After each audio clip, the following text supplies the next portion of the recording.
Sveiki, sveiki, mėly YouTube kanalo žiūrovai, mano kanalo žiūrovai, kas skaitote žurnalą Sąmoningo žmogaus pasaulis, žinote, kad mes stengiamės rašyti apie žmonės įdomius, apie profesionalus, apie žmonės turinčius patirties, kalbiname žmonės, tuos, kurie turi ką pasakyti. Ir šiandieną aš atvykau į Vilnių pas žavę moterį, gerbiamą Astą Katurkienę. Tai aš atvykau tiesiog pakalbinti Astą, kad papasakotų apie holistinę kelionę į Indiją, į Pančakarmos kliniką. Žinau, kad Asta jau ne pirmi metai ten važiuoja ir kviečiu jūs paklausyti, kas tai per kliniką, kam jinai reikalinga, kam jinai tinka, kas gali ten važiuoti ir ką ten gali žmogus gauti. Dėkui, Jolanta, už domėjimąsi. Mes kažkada pasikeisim vaidmenimis, aš manau. Būtinai. Aš tave kalbinsiu. Smagu. Bet tai, ką tu kalbi, yra mano arkliukas, galima sakyti. Aš labai tikiu tuo, nes suprantu teoriškai, aš esu gydytoja. Aš esu anesteziologė ir reanimatologė, dirbau virš 30 metų gydomąjį darbą stacionare ir be to daug metų konsultavau privačiose klinikose mitybos klausimais.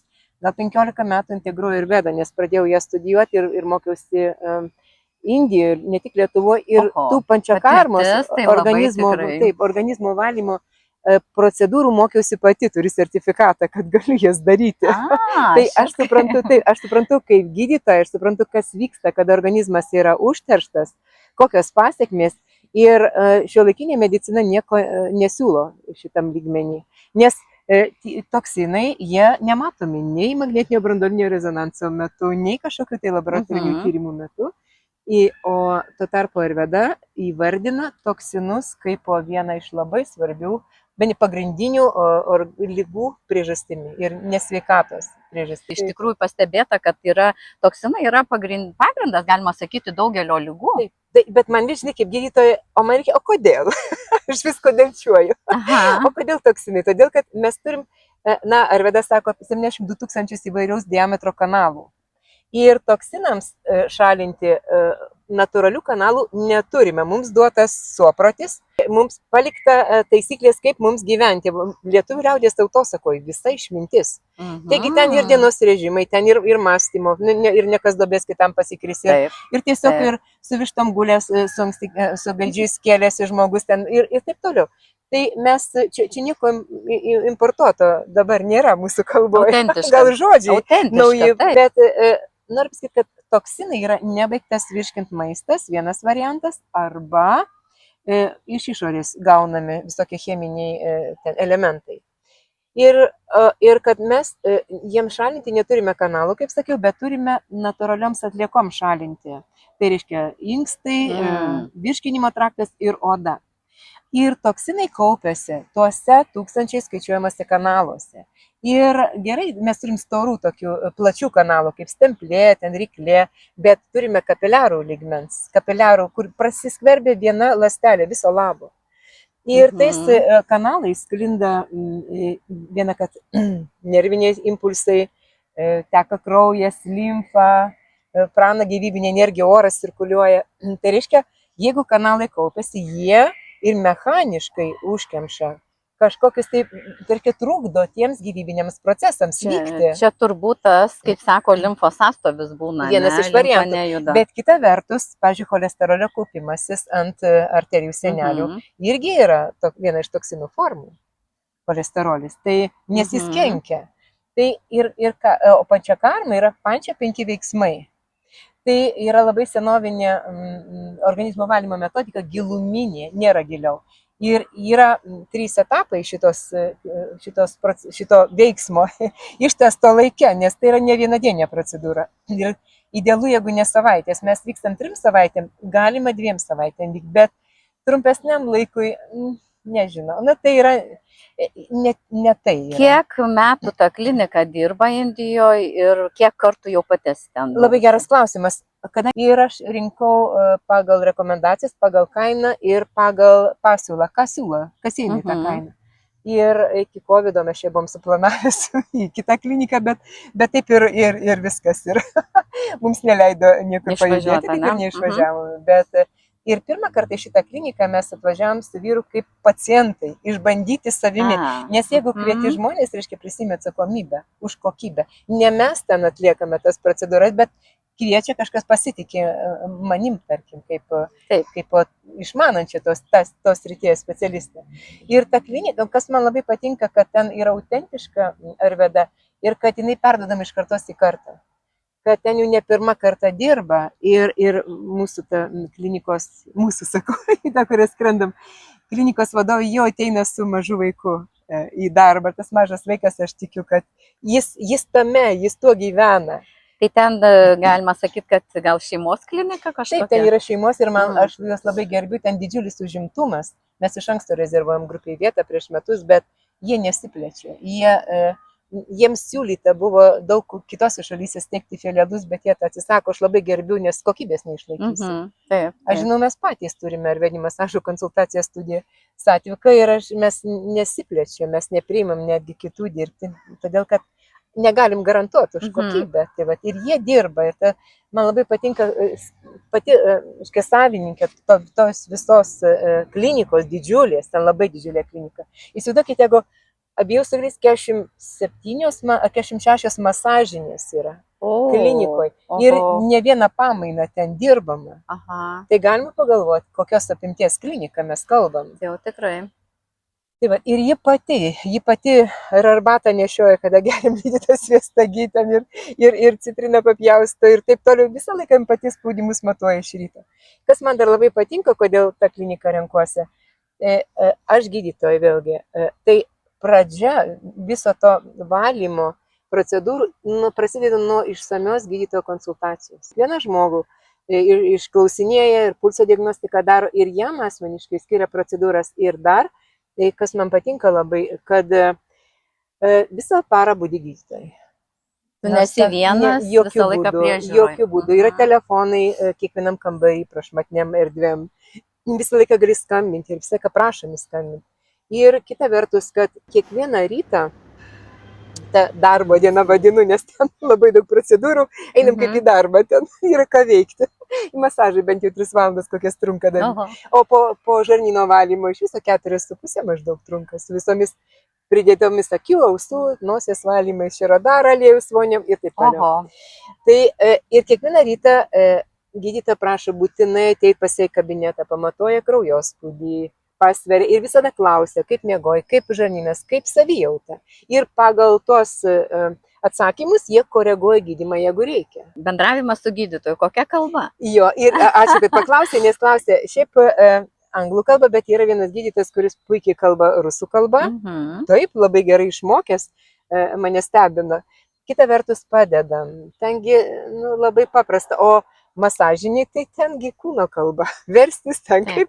Ir tas masažuotojas išmokė keletą žodžių, labai paprasta. Tai vadinasi, žmogus neturi specialiai kažkaip pasiruošti prieš vykdamas. Jisai gali tiesiog, aš jaučiu, kad noriu tapti sveikesnis, išsivalyti profilaktiškai ir man nereikia daryti tyrimus, kažką tai, kad važiuočiau. Ar tiesiog yra pageidavimas kažkoks? Pernai su mumis skrido keletas tokių sunkiai sergančių, rimtas sveikatos problemas turinčių žmonių. Tai žinoma, pirmiausia mes. Aš kalbėjau ir tada apie juos smulkiai aprašiau klinikos vadoviai, kad jie žinotų, ką priima. Ar jie, nes jiems pagrindinis atsakomybė. Tai čia jeigu žmogus turi kažkokių jau problemų, tokių rimtų, ne? Jo, aš prašau, kad man parašytų messengerės tokia Turkienė arba telefoną, gal pasidalinsim ir pasitarti, ar reikia, ar kaip yra. Keletas tokių būklių, kada, jeigu, pavyzdžiui, serga hemofilija, krešėjimo sutrikimas, kraujo krešimo sutrikimas, arba, pavyzdžiui, ten kokį dirbtinį inkstą, ar iš viso labai ryškus inkstų nepakankamas, arba labai ryškus širdies, kur dusulingas žmogus dūsta, tai tikrai ne, arba ten kažkokios atviros žaizdos, tai tada vėlgi, bet daugybė atvejų tai vykti, sergant daugybę kitų lygų labai saugu. Ten šalia yra vienam mūsų žmogui sutriko širdies ritmas, kas jam vykdavo labai dažnai čia, bet ten lengviau, ženkliai lengviau, jis beveik nepajuto, bet pajuto iš pulso. Jo. Ir ten tokia klinika prašmatni privati ir už tik tokius pinigus stebėtinai mažus. Jam ten tiek visko prityrė, padarė, kad jis neatsistebėjo kokybę. Taip kad yra saugu. Tai va, tai dėl to, dėl šitų priežasčių aš renkuosi šitą kliniką. Tiesiog reikia vis tiek bendraujant, jūs pasakysit, ar kažką reikia pasidaryti, tyrimą kažkokį, kaip pasiruošti, ką turėti ir panašiai. O pasiruošti, tai mes visada jau prieš keliaujant susisiekim, pasidarom tokią uždarą grupę, susikūrim, atsakau į klausimus, pasakau, kaip pasiruošti ir viskas. Žinoma, kad, jeigu kažkam tik mėsa, arba kažkaip tai jau prašau, kad padarytų įžangą, kad sušvelnintų. Sveikiau, truputį pagyventi. Jo, kad sveikiau, kad be tų miltų, be bandelių, kokių ten tų visokių, be to šlamšmaišio visokio, be alkoholio, jeigu kas vartoja vėlgi.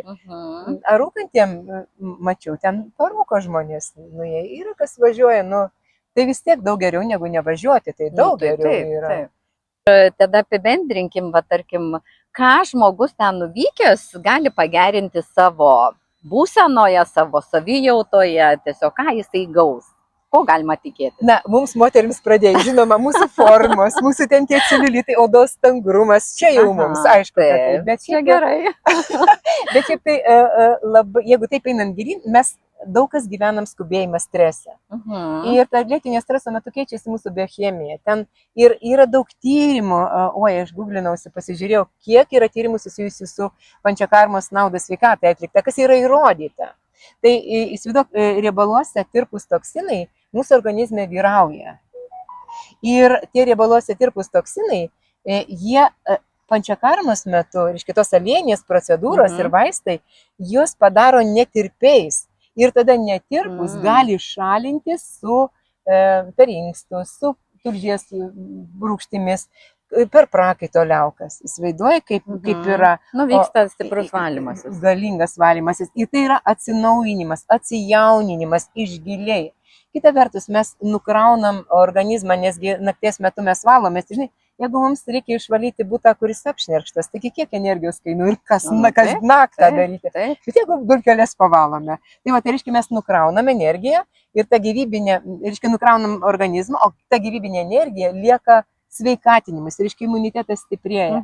Ir mes geriau miegam, jeigu mažėja streso hormonų, ten silpsta ta simpatinė, ta, kuri kovok, bėg, tokia mobilizacijos nervų sistema ir aktyvuojasi parasimpatinė. Ir taip, o tada daroma po žarnyno valymo širodarą, lašinimas į trečią akį. Čiagi yra konkorežinė liauka, kuri atsakinga už melatonino miego hormono gamybą. Tai įsivaizduoja, tai tiesiog. Ir dar, kad tai reiškia, tie visi autoimuniniai susirgymai, ten dažnos lygos, visos reumatinės lygos, ten sąnarių lygos visokiausios. Odos, jeigu tai yra ne žaizdos. Aišku, kad turint padidintą kraujo spaudimą, nes padidintas kraujo spaudimas reiškia, mano minėtas cholesterolis kaupiasi ant sienelių, apnašos, kaip žmonės sako, kalkėja. Kalkėja reiškia, organizmas pats nesugeba reguliuoti kraujagyslių spindžio ir tuo pačiu kraujo spaudimo. Reikia cheminių vaistų, kurių tik tolydžio daugiau reikia. Reiškia, visa širdies kraujagyslių sistema, smegenų kraujotaka. Tas reprodukcinis audinys atjaunėja, atmintis pagerėja turbūt. Žinoma. Ir vėlgi, jeigu giluminiam, tai ir skydliaukės veikla, žiūrint endokrininę sistemą vertinant, labai svarbu, daugam yra atsparumas insulinų rezistencijai. O tai yra tiesiogiai tas žmogus keliauja į cukrinio diabeto diagnozę ir problemas. Tai atsistato. Cukrinis diabetas dabar kaip ir ant bangos, kaip sakoma. Ant bangos, taip, ir nebūtinai reikia turėti daug sukaupto svorio, kad sirgti cukriniu diabetu. Tai yra puikiai daugybės ligų prevencija. Mes pernai keliam 22 žmonės buvo grupiai. Tai visiems geriau, absoliučiai visiems buvo geriau. Ir tokių gražių istorijų pasakoja žmonės. Apie istorijas, tarp kitko, skaitykite 5 žurnalo Sąmoningo žmogaus pasaulis numeryje. Ten gerbiama gydytoja Asta pasidalins, kokią nors tikrai viena įdomia istorija ir papasakos mums plačiau, kas ten vyksta. Ir kada išvykimas? Rugsėjo 14 dieną. Rugsėjo 14, tai kaip tik jau žurnalas bus išėjęs. Galima vykti 3 savaitėm, galima vykti 2. Taip, tai yra daug geriau negu apskritai nevažiuoti. Taip. Bet kai trim vykstame, tai daugiau procedūrų galim, vis tiek tolimas kelias. Taip, ir vienas dalykas dar pliusas, kad tu tuo pačiu, kaip pasakyti, išnaudoji tą laiką ir pamatyti Indiją, kas nėra buvę. Taip, mes ten būtinai, ten yra labai gražios šventyklos, mes ten plaukiam tokiais kanalais iki vandenyno, o ir gyvename pėsčiomis 10 minučių iki vandenyno. O tuktukai, tai ten 2 minutės nuvažiuoti. Nuostabu. Ir dar ten važiuosim į tokį amatų centras, visokie ten tie autentiški indiški amatai, ten rodo, kaip gamina, kaip daro, kaip ten kažkaip ir suvenyrus galima atsipirkti, bet ten labai gražu. Ir ten apskritai klinikoje, ten tokių gėlių pilna prisodinta žydinčių palmės, povai, jetau, o ir švara dar, kas yra labai svarbu, atbaido kai ką, ta informacija kažkur dėvė, kad Indijoje labai nešvaru, netvarkinga. Tai klinikoje šitoj kasdien keičia lovos patalynę. Baltutėlė lovos patalynė, kasdien pervelka. Na, tai kaip ir Lietuvoje mes galim rasti išpuoselėtą parką, gražų ir galim rasti kažkur užkampiuose ir nešvaru. Tai čia... Žiūrint to, aišku, kaip skrisim. Ir žiūrint, ką dėmesį koncentruoju. Taip, va, teisingai. Labai geras, nesako, mūsų neužuos niekada gėlių. Jo, nes kai noselį įmerkiam į tai, kas smirda, tai paskui viskas aplink smirda. Taip. Tai, Asta, sakykit dabar, kur galima jūs surasti, kaip surasti, kur tą informaciją, kur užsisakyti. Aš tikiu, kad tikrai ne vienas žmogus po šio reportažo susidomės ir bent jau pasiskambins pasiteirauti, tiesiog įvertinti savo galimybės. Tai iš tikrųjų tai yra dovana savo. Mes važiuojam valytis organizmą, skrendam ir investuojam į save daug metų dėl to, kad artimiesiems nesudarytumėm problemų dėl savo sveikatos sutrikimų kokių nors. Kiek suprantam, tiek darom, kiek mūsų valioje. Tai man galima parašyti Asta Keturkienė, tai Gmailas, galima Messenger'e Asta Keturkienė arba telefonu, Viberiu, galima skambinti, WhatsApp'u. Būtinai po šio video parašysime, kaip susisiekti, kad išliktų ta informacija. Ir dabar, ar gali žmonės tik iš Lietuvos, jūs skraidinat, ar gali, tarkim, iš kitos šalies, Anglija, Airija, Norvegija, kur lietuvių labai daug? Pernai ir iš JAV jungiasi, ir iš kitų šalių, ir iš Londono jungiasi, mes tiesiog kiekvieną atskridusi klinikos atstovai pasitinka ir nemokamai parsiveža ir nebūtinai visiems vienu metu atvykti. Kurį miestą vyksta? Mes ten Indijos pietus į Keralą vykstam į Trivandrą. Pats snapas ten. Ir ten, kodėl dar į ten? Kodėl? Todėl, kad manęs klausia, kodėl ne Lietuvoje? Todėl, kad ten yra puikus drėgmės ir temperatūros santykis. Kada mūsų kanalai atsiveria ir tie toksinai, jie yra riebus. Tai kaip riebalai, tarkim, lygytas sviestas šaltį kietėja šilumanį. Jie tada skystėja toksinai ir daug lengviau jo šalinti. O kiek laipsnių rugsėjai bus Indijoje? Apie 30. O, pratęsim vasarą? Naktį, aš sakau, atšalo 26. Arba dar gausim ir lietus, bet tas lietus toks, aš ten basai einu, aš jau noriu. Balutės. Aš žinau, kad bus mums gerai ir grįžę pasidalinsim savo patirtimi. Grįžę tikrai, mes vyksim, jūs, manau, kas nuspręsit ir varpai tą patikrina, patvirtina mums, kad tikrai reikia, kad viskas gerai. Bet čia tai jau. Pats dievulis rūpinasi. Tai Asta, dar tada noriu paklausti pačios, toks tradicinis klausimas, kadangi mūsų žurnalas Sąmoningo žmogaus pasaulis. Kas pačiai yra sąmoningumas? Atsakomybė už save ir už savo elgesį, už savo jausmus, už savo gyvenimą. Ir sąmoningumą tai būti naudinga kažkam, bet visada lygiuojantis į tai, kas yra aukščiau. Turint gaunant žinias iš šventraščių, iš įvairių konfesijų šventraščių, bet daryti gerus darbus, bet nesusireikšminant, Dievui priskiriant nuopelnus ir prašyti. Aš visada prašau, kad mane naudotų, kad man duotų tas savybės, kurių reikia padėti žmonėms. Tai ir turiu savo nemokamą YouTube kanalą Asta Keturkienė, kur neimu nieko pinigėlio už prenumeratą, tik tai prenumeruot prašau dėl sklaidos. Tai ten yra labai daug mano paskaitų holistinės medicinos temomis, reiškia, kaip padėti savo be vaistų, be cheminių vaistų, kur aš aiškinu lygų atsiradimo priežastį. Ir čia ir yra sąmoningas žmogus, kuris turi supratimą, kas, bando išsiaiškinti, kas jame vyksta, kaip savo padėti. Ir kaip kitiems padėti. Tiesiog prisimti gal atsakomybę, būtent, ne už savo ką ir gyvenimą. pradžioje sakiau, kad prisimti atsakomybę, nes labai daug mes kaltinam, ką nepažiūrė, nepamatė, eilės, per brangu kažkas. Jo. Ką mes patys padarom, ką tie žmonės, ką į save deda, kaip jie gyvena, tie, kurie paskui, reiškia pretenzijas. Jeigu mes pažiūrėtumėm, ką prekybos centre žmonės deda į savo vežimėlius ar į pintinės. Čia galima atskirą tyrimą padaryti. Taip, aš kartais stovėdama eilė, aš turiu profesinę lygą, aš stebiu ir žiūriu, kaip žmogus atrodo, kokia veido spalva, kokia forma ir taip toliau, kokios akys žvilgsnis, daug plaukai, daug ką galima pasakyti. Ir tada ir žiūri į tą turinį, ką jis įsidėjo. Nuostabu. Mes galėtume kalbėti ir kalbėti, iš tikrųjų tema tikrai labai plati ir pas gydytoją žinių yra labai daug. Taigi kviečiu prenumeruoti kanalą Asta Keturkienė ir būkite tame sraute, sekite naujienas, prisijunkite su mumis į kelionę į Indiją, tikrai nepasigailėsite, va čia ir pasireiškia mūsų sąmoningumas, atsakomybės prisiėmimas, gal sakyčiau, kad tikrai dabar reikia gerinti gyvenimą, ne pirmadienį, ne pavasarį, ne kitais metais, o dabar. Ir prioritetai, pinigai, bet tai yra pasirinkimas, kas yra svarbiau, ar po palmę pagulėti 3 savaitės, kuri irgi kainuoja. Aš nesakau, kad tai yra blogai, bet tai yra pasirinkimas, kur ten irgi palmių daug. Baseinas klinikoje didžiulis ir vandeninas yra. Bet tai mūsų pasirinkimas, kas yra svarbiau. Asta, labai dėkoju.